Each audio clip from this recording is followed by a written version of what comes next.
the States. How are you, my friend? What time is it there with you? It's 6:30 here. 6:30. So 6 at night? Yeah, 6 at night? It's 6:30 at night, yeah. Okay, that's not bad. We're past 1. DDP, if I can start off by bringing you right back to the start of your wrestling career. How did you first get involved in wrestling, and what made you decide that this was the career for you? Was there many setbacks and tough times where you may have considered on taking a different career route before you got your big break with American Wrestling Association in 1988 before signing on the dotted line for WCW in 1991? Oh, that's a bunch of questions, Yeah. but I'll give you a bunch of answers. No problem. I tried wrestling when I was 22. That was in 1976. Had about 3 matches. I sucked. I twisted my knee and hurt my knee. I hit by a car when I was a kid, and it hit my right knee, and my face bounced off the hood, and I flew 42 feet from the point of impact, and I aggravated that old injury, and it took me out of trying to become a wrestler, and I got to run a small rock and roll bar at the age of 22 years old. So I sort of got lost in having too much fun in the booze, the broads, and the party. Yeah. And sort of stopped watching wrestling and everything because it started to blow up in the 80s, and I was so mad at myself that I didn't pay my dues. And because I knew in my soul that I should have been a part of that whole rock and wrestling thing. So in '88, I decided to go after my dream, but I thought I was too old to be a wrestler. So I tried to be a wrestling manager. And I was lucky. I got picked up by the AWA. I made a videotape of myself, a guy who wanted to be an announcer, 3 guys who wanted to be wrestlers. One was a midget, Ted E. Bear. I came up with storylines for them, cut promos that could show I could talk, and I sent them to the AWA, and 2 weeks later they called me. Yeah. Now, if I would have known that the odds were 1,000,000,000 to 1, yeah, I don't think I ever would have put the time and effort into it. Because, the odds of getting picked up, forget as a wrestler, which they're ridiculous, that they'd ever get picked up, period. But to be a manager, considering that there was only like 6 guys, maybe 8 guys in the business at the time, I don't think I would have done it. But ignorance is bliss. So I made this VHS tape, and I sent it to the AWA, and 2 weeks later they called me. And they told me they wanted me to come in for a tryout with me and the boys that I was managing. Yeah. And at the end of that comment, they said, "But I have a question for you. I've showed your tape around. Everybody thinks you're pretty entertaining. We all are sitting around asking ourselves, where's this guy working? Yeah. Because no one's ever heard of you." And I was like, well, none of those guys can wrestle. They were like, what? Why would you send us the tape? I go, well, they want to be a wrestler. They just, it's like a secret society. No one knows how to get in. And, I said, I could wrestle. I could manage. I could be a manager right now while those guys are training. And it was basically, don't call us, we'll call you. Yeah. And then 2 weeks later, Paulie Dangerously, who's better known as Paul Heyman. Paul Heyman, yeah. Left the AWA and went to the NWA, which is right before it became the WCW, owned by Ted Turner. Paul left, which left a big void for someone that could talk. So they gave me an opportunity 2 weeks after that and brought me in for a tryout, and that's how I got my break. And for 3.5 years, between Florida Championship Wrestling, working with and for Dusty Rhodes, the late, great Dusty Rhodes. Yeah. I always tell everybody without Dusty Rhodes, there is no Diamond Dallas Page. He gave me every break that ever meant anything, and I will be eternally grateful. He was one of my best friends. It was a dark day when I heard that he had passed, but I knew he wasn't taking care of himself, and I begged him numerous times, let me help you, Dream. Let me help you. And he's like, Dallas, I'm going to be fine. I'm fine. And I knew he wasn't fine. And then his health got really bad, and then he passed. But he taught me a lot, Florida Championship Wrestling.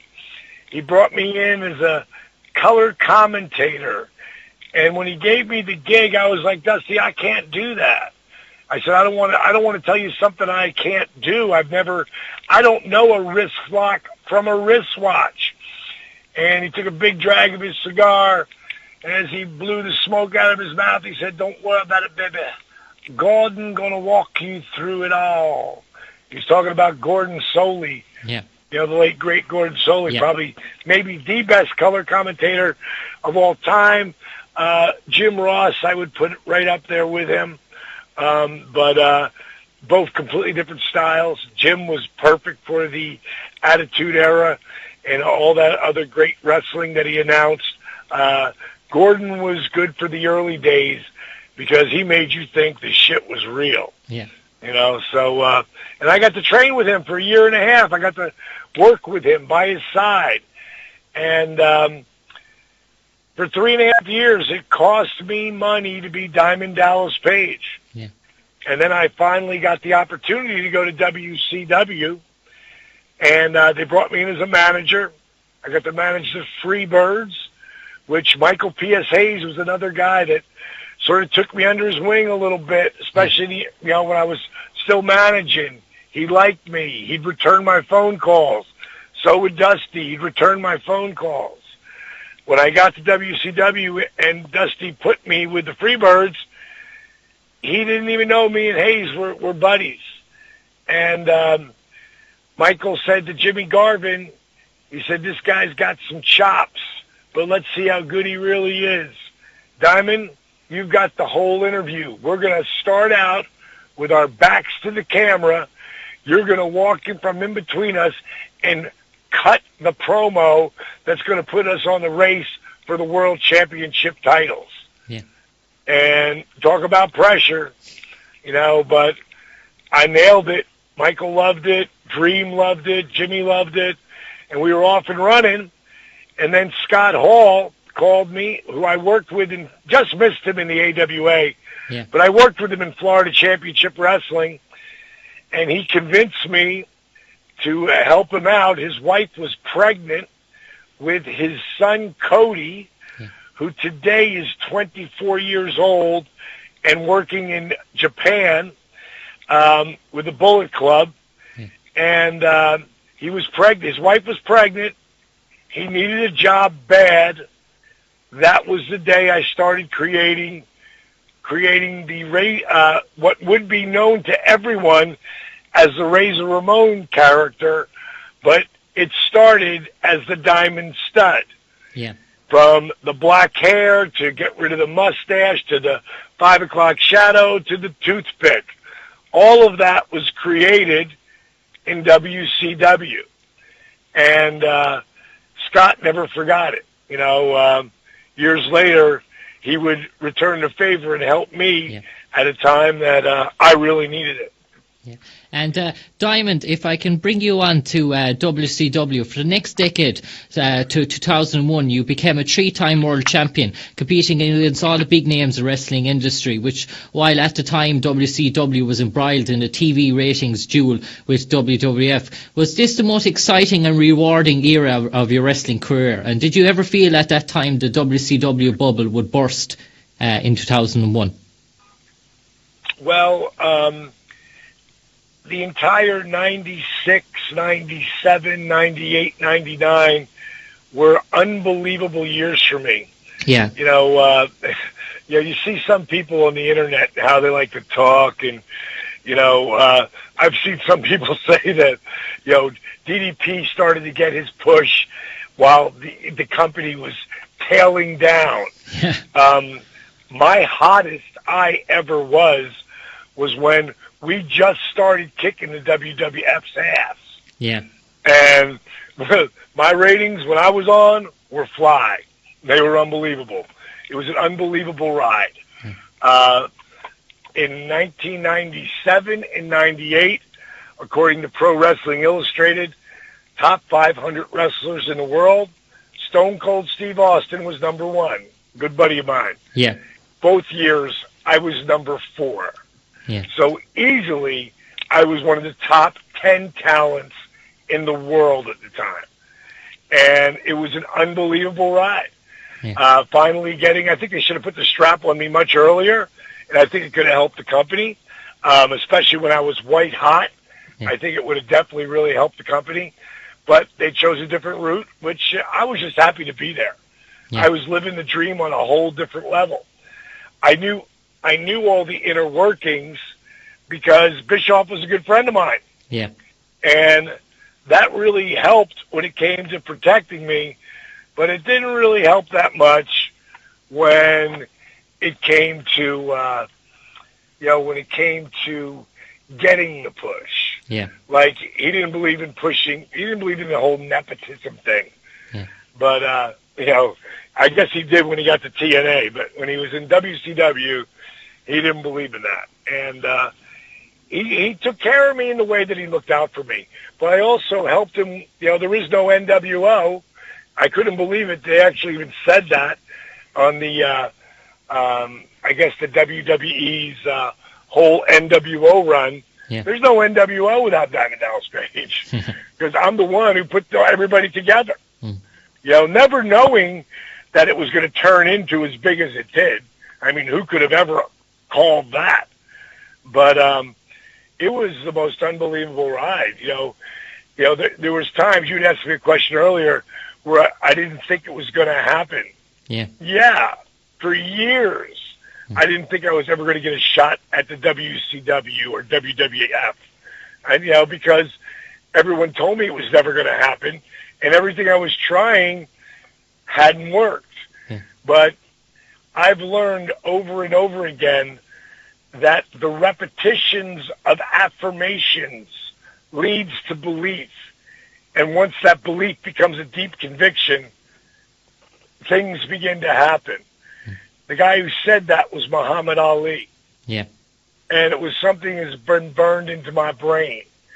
Muhammad Ali, if you talk about the repetitions of affirmations, saying you're going to do something, saying I'm going to be the world champion, say I'm going to be in WWE, say I'm going to, create a workout and it's going to change the world. Saying it over and over and over and over again. Think what Ali used to say. I'm the greatest. I'm the greatest of all time. I'm the greatest. When it came to picking the top 100 athletes of the 19th century, he was number 1. Yeah. Now, was he really the greatest athlete ever? Well, according to the record books, he is. Yeah. And he said it over and over and over. He manifested it to happen.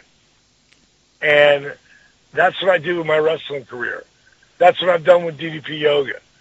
I just had AJ Styles over at the Performance Center because he blew his back out. Same way Chris Jericho did. Same way Dustin Rhodes, Goldust did. Same way so many of them that I turned on to DDP Yoga that, AJ has some time. He's got a couple of weeks. Didn't give me like 3 months like Jericho did or Dustin did or Ryback for that matter. He got to do it in 2 or 3 weeks. So he told me, he checks in with me, and he told me he's been doing DDP Yoga every day, sometimes twice a day, and he's already feeling a lot better. So I'm hoping that this is enough time before he gets in that ring and then starts banging the hell out of himself again, because besides guys like Jeff Hardy, I really don't know, or Rey Mysterio, Yeah. I don't know anybody who's taken bigger, more extreme bumps than AJ. Yeah, and DDP, if I can bring you on to the issue of serious injuries suffered by wrestling entertainers, such as spine, back and neck injuries, severe concussion and head injuries, which have led to the likes of Jamie Noble, Joey Mercury, Adam Copeland and many others having to retire early. What was the severity of your injuries during your career, and was that the driving force which inspired you to found DDP Yoga? Well, I had a lot of injuries. I had knee surgeries. I've had shoulder surgeries. Over that period of time, with the knee and the shoulder surgeries, I learned how to rehab my body. When it came to blowing out my back, which was right at the end of '98, I was in so much pain. I had three of the top back specialists, spine specialists in the world tell me my career was over. Yeah. Well, I just signed a multi-million-dollar 3-year deal at that time. So I'm the guy who wouldn't be caught dead doing yoga the first 42 years of my life. But I just signed a multi-million-dollar 3-year deal. I'll try anything, because I didn't get paid the big money in '97, in '98 that Sting or Macho or Hulk or Lex or any of those guys made. I didn't make the big money. My contract was on low ball. Yeah. I just signed for the big money. So, again, I'm going to try anything to try to keep that alive. Enter what is known today as DDP Yoga. In 3 weeks, I started to feel a significant difference with the yoga positions that I was working with. Yeah. But I was also doing the rehab at the time. And one night before I went to bed, I started mixing the yoga positions with the rehabilitation techniques that I've learned. Then eventually I threw in old school calisthenics, push-ups, squats, crunches.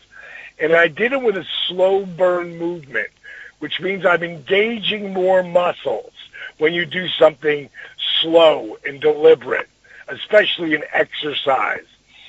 And what I figured out completely by accident, every time you flex or engage a muscle, say you're doing push-ups, and you're lowering for a 3 count or a 5 count or a 10 count, and then holding for that number, and then coming up slow with that number. You have to engage more muscles to move slower. And every time you flex or engage a muscle, your heart has to beat faster to get the blood to the muscle. So what ends up happening is I created DDP Yoga, as it's known today. But what DDP Yoga is, kick-ass cardiovascular workout that will dramatically increase your flexibility and strengthen your core like never before, all with minimal joint impact. That's why I could do it. That's why the disabled veteran the disabled veteran who couldn't friggin' walk without knee braces, back braces, and canes. That's Arthur Boorman, isn't it? Exactly. Yeah. That's why Jake, Scott, Jericho could all do it, because they were in too much pain to try to run to lose weight or, to try to do any other activity. So you have to give people who are beat up or injured or extremely overweight or really all of the three, you have to give them a low impact, in this case minimal joint impact workout that they can still burn fat with, break up scar tissue. When you break up scar tissue, it creates flexibility. When you break up scar tissue, it alleviates pain. So that's what DDP Yoga is. In less than 3 months, I was back in the ring. At 42 years old, the doctors, the spine specialists told me my wrestling career was over. At 43, I was a heavyweight champion of the world. Chris Jericho blew his back out, Dancing with the Stars. But it wasn't Dancing with the Stars that blew his back out. It was that on top of the 20 years that Chris has been taking some of the highest impact bumps on the planet. Well, at 39, he was done. He not only couldn't wrestle, he couldn't sing because he couldn't hit the high notes. And this is all stuff he talks about all the time. I sent him the video of Arthur Boorman. 5 minutes later, he called me back. He said, Diamond, you send me the program, I will do exactly what you tell me to do. Yep. In 5 weeks, he was 85% pain-free. In 3 months, he was 100% pain-free, headlined WrestleMania with Punk in Miami in 2011.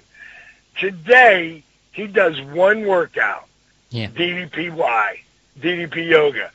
The last match he had on TV against Bray Wyatt, at 44 years young, he jumped off the top of the cage. Yeah. So what does DDP Yoga do? I guess it heals people. Yeah. You know, I guess it strengthens their body. For someone like Jake Roberts or Scott Hall, it brings back confidence.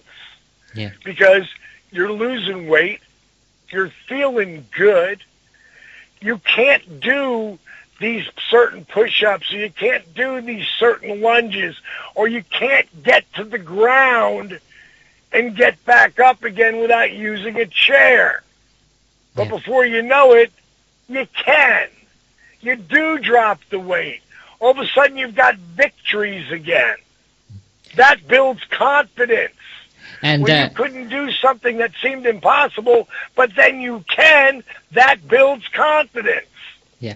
And DDP, if I can bring you on to a dear friend of yours, your mentor, Jake the Snake Roberts, who endured some really low points in his life once his career ended, battling alcohol and drug addictions and becoming obese and taking steroids during his career as well. Sadly, many young wrestlers' deaths have been linked to steroid abuse, such as Kurt Hennig, Davey Boy Smith, Bam Bam Bigelow and Andrew Martin. How hard of a job was it for you personally to get Jake clean from all his addictions? And was there times when he relapsed during the DDP yoga program? Well, for starters, it's not steroids that kills the wrestlers. Yeah. What part probably killed the wrestlers, and they don't, you're not going to see this next generation here have a problem with this because they're not addicted to painkillers. They're not addicted to muscle relaxers. Yeah. They're not addicted to Xanax. And that's what happens when you have a crazy schedule and there's no policing, because, if you need, no one wants to hear when I got to an arena and I'm in the main event that DDP can't wrestle tonight. Yeah. They paid their hard-earned money to be there. So even if you were hurt, and I was always hurt, especially last couple of years of my career, I wasn't injured, but I was hurt. And I went out there and did what I had to do. But I didn't get addicted to the painkillers the way Jake did and so many other guys. I needed those painkillers to work. There was a point me and Jake were on the road, and early days, he was mentoring me at the time. And I saw him put a pill in his mouth and chew it up. And I thought I saw him take it out of his Percocet bottle. Yeah. So I asked him, I said, dude, did you just chew up a Percocet? And he said, yeah. He said, I said, why would you do that? They taste like shit. Yeah. He said, it gets into your bloodstream faster when you chew them. It goes right into your bloodstream. I said, really? I go, how many is that? I see you take a few of them. He said, I don't know, 9, 10. He didn't even know. I thought right then and there, when you mix pills with booze on top of that, next time you can't get away with 1 or 2. You got to take 3 or 4. And if you keep doing that, you're going to need to take 5 or 6 or 7 or 8 or 9 or 10. Before you know it, you're really addicted to them. Housewives get addicted to painkillers. Yeah. So think what wrestlers would do. Yeah. So the guys who died, most of them was about the heart. Yeah. Because your heart is a muscle. Yeah. and they always say it has something to do with heart failure. Well, stop your heart. You slow down your muscle. You ate enough of those pills. But not today. Today, the WWE is the best wellness policy out there. Yeah. Better than the NFL or the baseball league or the NBA. Best one. And they're on top of it all the time, from NXT on out. So, when it comes down to, guys being addicted to stuff, a lot of people have addictive personalities. Yeah. So with Jake, it was trying to finally get him to stop beating himself up. Start trying to tell himself a different story. The movie, and I know a lot of you all out there in the UK want to know about the resurrection of Jake the Snake. Yeah. Yeah, well, you couldn't have interviewed me at a better time, because go to JakeTheSnakeMovie.com. Yeah. JakeTheSnakeMovie.com. Yeah. Say it one more time for other people who are listening. JakeTheSnakeMovie.com. And I'll tell you why. You want to sign up there. Because the world premiere of the resurrection of Jake the Snake, we've given iTunes an exclusive. Yeah. It'll only be on iTunes for the first 30 days, and then it'll go to the other devices. But iTunes has the whole preload. When iTunes, you can order ahead of time. And this is why I really wanted to go with iTunes and give them an exclusive, because we were up for the Oscar. We had made the long list. We were up for consideration for an Oscar. Now, if this story, like The Resurrection of Jake the Snake, is not a wrestling movie. Yeah. It's about three men. That, Josh Brolin is, the actor Josh Brolin. Josh Brolin, and I quote, said, "This is a story of love, friendship, and real compassion." Yeah. That's what this story is. And I'll guarantee you, if it was about three golfers, it probably would have won the Oscars. Yeah. But the people who are listening to your show right now, and they know this to be true, a lot of their friends around them, they don't really like wrestling. Yeah. The ones who love it, listen to your show. Yeah. They love wrestling, like I loved wrestling. I think you have to have been a mark to love it, to be as good as we were at it. Okay. Because you had to really love it. And I do love it, just the way Jake does it, Scott and Dusty and Superstar and all of them. But we all have those friends that we know that growing up, when you're a fan, you don't talk about wrestling in front of them, because they're going to laugh at you. They're going to put you down. They're going to fuck with you. Okay. Now, I've never understood that psychology, because if you don't like something, no big deal. I'm not forcing it on you. But there are wrestling people. There are people out there who not only don't like wrestling, they get mad at you for liking wrestling. Do you know some of those people? Yeah, DDP, I'm so sorry just to cut across you. I'm afraid we've actually run out of time there. It's been an absolute pleasure talking to you, and hopefully we can talk to you sometime again in the near future, if that's okay with you. I'm just going to leave it like this.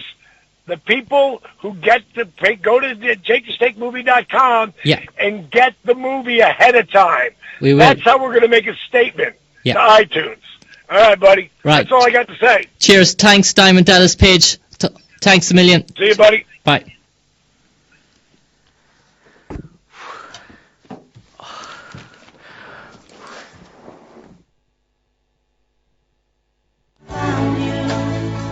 I kept them with me, babe. I put them with my own. Can't make it all alone.